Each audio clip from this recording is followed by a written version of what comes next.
on to win by a score of 3-1 on the most dramatic bottom of the ninth inning I have seen in a long time, fellas.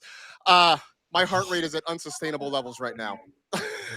My heart is pouncing out of my chest right now. That was absolutely insane. To get out of that is amazing. I don't know. Second and third and nobody out, and for Glasnow to come in and shut it down. We going to game 7, baby. Let's go. Going to game 7.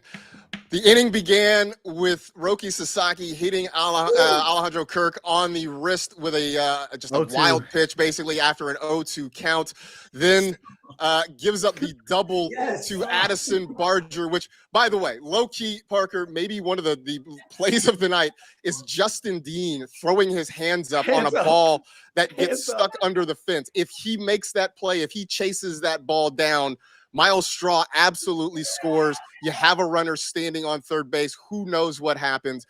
Justin Dean, Parker, went a long way towards saving the Dodgers bacon tonight.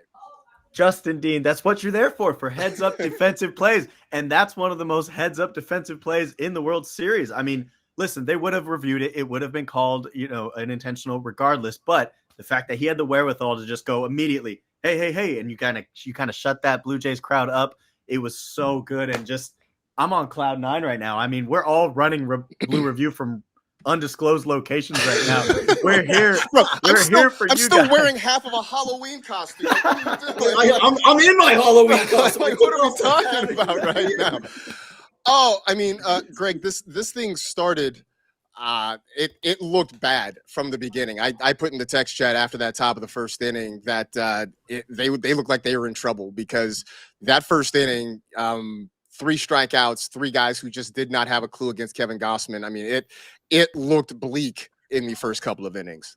He was like 7 or 8 strikeouts down and everybody was totally lost on that splitter. They couldn't pick up the splitter. They didn't know when a fastball was coming, when it wasn't coming. And that was just a great performance by him until they finally got a crooked number. Because why, Marcus? Why did they get that crooked number? They found grass. Exactly. They found grass and they put up a 3 spot in 1 run, which is what everybody's been asking for the entire time. And they finally did it. And that was all they needed, apparently, because Yamamoto went through, only gave up 1. Then Wrobleski came in, gave up none and looked great. Roki got through the 8th, and then it got almost tried to blow it in the 9th. Glasnow comes in, bang, bang, bang. Let's go, Kike Hernandez. Kike with the defensive play to end it, catching just a sinking liner out and left and firing to second base, which, by the way, I mean, for all the great things the Blue Jays have done, and they've played some really good baseball in this series, they've had a couple of really bad base running blunders, including I guess I sort of understand, right? If that ball drops, you want to be able to score the tying run from second base, but I mean, Greg, if that ball drops, even if you don't score, you've got runners on the corners with 1 out. It would have been 2. It would have been 2 outs. Oh, you're right. It would have been. Well, no, it would have been 1. If the ball drops. If it dropped, yeah. If it drops, it's 1 out. But yeah, that's something that if the Dodgers did that, we would be freaking out and screaming at everybody and saying, I know I got something going on in the background. Please. I would have asked you to please stop. If the Dodgers did that, we'd be screaming, why are you going? You still have an out left. So when Kike's sprinting in like that, you have to just allow it to go. And whatever it is, great for the Dodgers, terrible for the Blue Jays. But that was a bad base running mistake. And now you're going to a game 7. And in game 7, anything possible can happen. And I'm assuming, what do you think? Shohei to Glasnow still? He didn't pitch very much. That's what I'm wondering. So that's the question, Parker. I mean, Glasnow comes in, he gets them out of the 9th inning, obviously, but he didn't work very hard. I think the other key to this thing that we haven't mentioned yet, Ernie Clement swinging at the very first pitch and hitting a weak pop-up to the right side. Thank the Christ Lord Almighty, Ernie, because he has been the most dangerous hitter outside of Vladdy all playoffs. Ernie Clement, of all guys, is the most dangerous hitter because he just gets bases. He just gets bases nonstop. And the fact that he just went after one when Glasnow, I mean, it was a great pitch, granted, but you could have maybe worked that count up a little bit and made things even more. There was so much tension. Just you could feel it. I can feel it in the chat, in your guys' rooms, where I'm at across the block. We're doing a Halloween party. There's tension everywhere. And the fact that Ernie Clement did that was one of the more I mean, in Blue Jays history, like blunders outside of those base running errors, that Ernie Clement at bat, he's gonna be thinking about that for a long, long time. But Marcus, yes, I going into this game thought Ohtani into Glasnow was the Game 7 plan, and that's the one I want. So, I mean, Greg, that's still in play because Glasnow really didn't throw that many pitches. I mean, it is still very much in play for Glasnow to go tomorrow. Yeah, very much in play. I mean, those were high stress, high leverage situations that he was in. So, but that, yes, he's 100%. I think he only threw like 3 pitches. It wasn't very many. It wasn't very many, no more than 5. So, yes, you still have the option. It doesn't matter. It's all hands on deck. Everybody is going to pitch. It was 3 pitches? 3 pitches. The one to Clement, and then it was a 1-0 pitch to Jimenez when he hit that fly ball to left field. Unbelievable. And the best thing about all of that, it didn't get to Springer. It didn't get to Lucas. It didn't get to Vladdy. You did not get to the top of the lineup, which would have been terrifying. Springer in a Game 6 against the Dodger, nobody wants that in the ninth inning. Do not want. So, yeah, it was all completely in play. This was such an intense game. And another thing, Thank you, Mookie. Mookie. You did not ruin. I would just say this because I was out trick or treating with the kid, and the number of houses where folks were set up either in their driveways, in their garages, with the game on the big screen.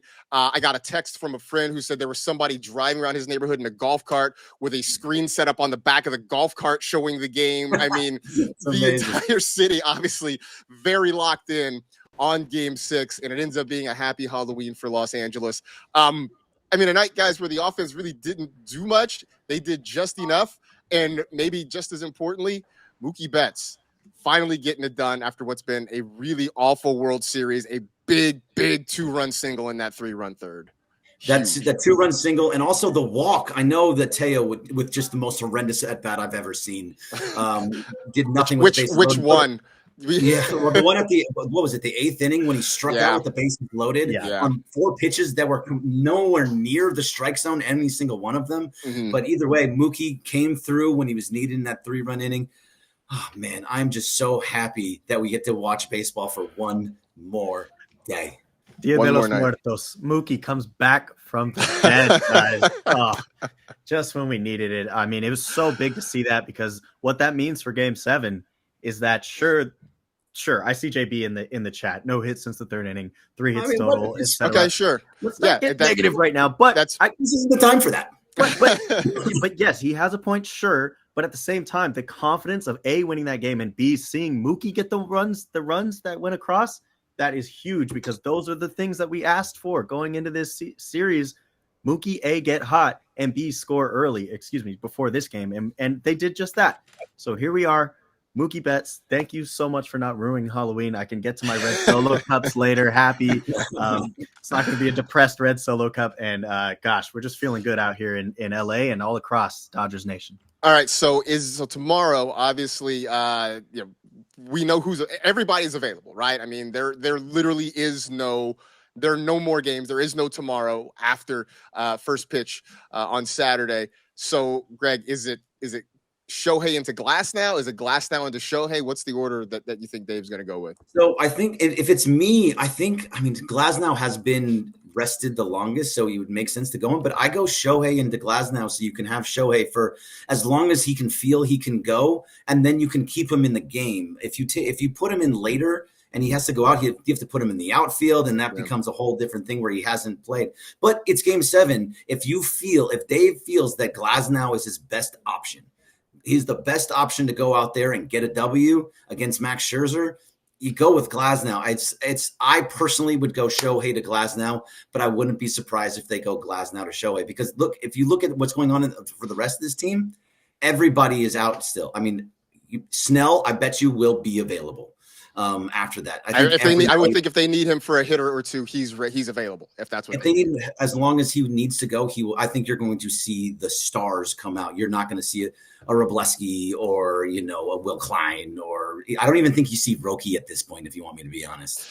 Yeah, I mean, I think after giving you what 1+ inning, he faced 2 batters in the ninth, but they were all really high stress pitches for Roki Sasaki tonight. Very, very, very high. Yeah. Yeah, I can't imagine you see him, but I think everybody else is available. I would ask, and Dave Roberts, please just hear my thoughts. Hear my thoughts. Please no Blake Trinan tomorrow. Oh, not once. Please no Blake Trinan tomorrow. That's all I'm asking. No. But everybody else gets a swing if that is what it comes to. But man, I don't know, man. I think if you're the Dodgers, you go into this, you feel loose, right? You staved off elimination, and yes, it's a winner-take-all game. But I think now the pressure is squarely in the other dugout because the Blue Jays had the chance to lock this up at home tonight. The offense did not show. I thought this was the offense didn't show. Yoshinobu Yamamoto showed up and held them in check, and the bullpen did its job. Literally till his arm fell off. He has gone through this postseason. I just need to give Yama his flowers. I know that obviously another game left still, but just what he's done individually, I think he's not going to show it. He's like that kind of superstar who's not going to show he's in pain. He's in pain because he's kind of wringing like his shoulders like, oof, he threw his arm out and, he'll be okay. But still, the fact that he went all the way he did, he's got until March. He's got until March to get right. Right, exactly. He never went on the air. He did not get hurt this year. So everybody's saying, "Oh, he's going to get hurt. He's whatever." He did not get hurt this year. He went all the way through, and he threw not perfect. He threw 2 complete games in the postseason, one in the NLCS and one in the World Series, and then just had a huge performance in Game 6 of the World Series to help push it to Game 7. This dude is the man. I love Yoshinobu Yamamoto. Yoshinobu. I mean, look, we've said it over and over in the last 2 seasons. Yoshinobu Yamamoto is a big game hunter. Yes. And maybe this wasn't quite as pristine or as impressive as the back-to-back complete games, but it was just as noteworthy, and it was maybe even more important than some of those games we saw earlier in the year or even earlier in the postseason because it gets the Dodgers to Game 7. If he's not the number one preseason pitcher going into 2026, it's a disservice to the sport. I mean, he is the best pitcher outside of course, maybe Skeens in terms of stuff. It's Yamamoto. Yeah, I mean, look, if you want to talk stuff, you can talk Skeens, you can talk Scooble, but I think in terms of a combination of stuff and circumstance, it's Yamamoto who shows up at his best in the biggest moments. He deserves lasers. Lasers are, you know why? Because lasers are for winners. Yoshinobu Yamamoto was a winner tonight and is a winner every time. Love that, man. Absolutely. All right. We can keep going, but we can also just go back to our normal lives and enjoy I mean, we all have like Halloween events. Let's just shout out the chat a little bit. Read a couple things from the chat. Yeah, absolutely. Look, I mean, a lot of love for Yamamoto. Brian Smith saying to start Rojas again. I know he didn't necessarily give them anything at the plate, but I do feel like he's just a good presence to have in the bottom of the lineup. Reefism saying Greg Bergman spoke Miguel Rojas starting today into existence. Yeah. Well, can we give it up to Miggy Rowe? Miggy Rowe had some big times out there. Play master. Really nice plays. He was perfect at second. It's maybe didn't have the hits that you needed from him, but he did all the little things, and you just felt safe with him at second base. Yeah. Bubba Fett saying what happened last time Teo had 3 strikeouts. Next night, boom. Would love for him to go boom tomorrow night. That would be great. JF saying Mookie finally a hero, and we all love to see it. It just was nice. Dave said same lineup tomorrow. So you have to after tonight. Everything stays exactly the same, right? You do not change a thing. They didn't get the hits that you kind of needed. They only had 4 hits. They got 3 runs, but you leave that all the same, right? Nothing changed. Absolutely. It was that splitter, that Gosman splitter, but you're seeing Scherzer tomorrow, which is a lot different for that Dodgers lineup. I get they hit Gosman well in the past, but they are probably going to be itching at the opportunity to hit Scherzer. Well, and I thought they had good swings against Scherzer. It just felt like they were just missing against him. They got runs early. They just couldn't quite get the big hit. So I think they'd be very, very excited, very anxious to kind of get back at him tomorrow night. So they will certainly get the opportunity. Yeah, he went in that last game. Scherzer was throwing 96 when he was sitting like 93, 94 consistently in every other start. So he was amped up for that one. Yeah. And he might come out and be amped up and throwing 96, but it dropped every inning. It went to 96, to 95, to 94, to 93, and it just kept dropping. If he's sitting at 94 to start, that thing's still going to drop. And his tired arm is going to start to fall off. And so if that happens, if he's sitting 94 to start, that's going to be bad news for the Blue Jays. They got to hit him. They got to hit him. They got to hit him, and they got to get him. They got to get him early. I think they got. If you're gonna get a 10-run game from the Dodgers at any point, tomorrow is the game to get that 10-run game. Hit Max Scherzer and hit him hard. Get to that bullpen early and just try to cruise for the win. Give your pitchers a little bit of breathing room to work with too, because man, it's going to be huge. I did see something in the chat from asking if we're going to do 6:30 a.m. tomorrow. I love y'all, but no. No. That's a big no. I love y'all, but no. We'll do 6:30 Monday morning to wrap up this series in the season. But now, come on, give us a little bit of a rest. Please. Please. So final thoughts, Parker. Final thoughts on what you saw tonight, and your expectations, your hopes for tomorrow. Yama living up to his big game name. He did what he did, and I'm so happy to see Mookie just come back from the dead.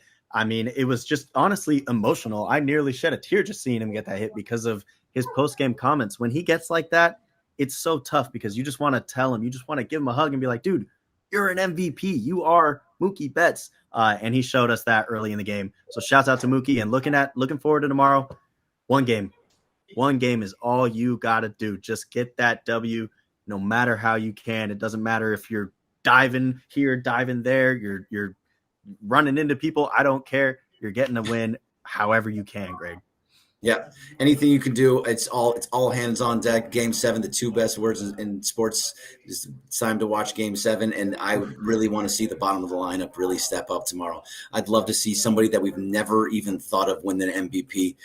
Be somebody like a Tommy Edman going nuts, or Miguel Rojas having like a 3-for-4 game with 3 RBIs. Max Muncy and Kike being Kike Tober, or whatever you want to say, however you say it, Kike Tober being just massive. Because whoever has the big moment tomorrow, there's your MVP. That's probably your MVP.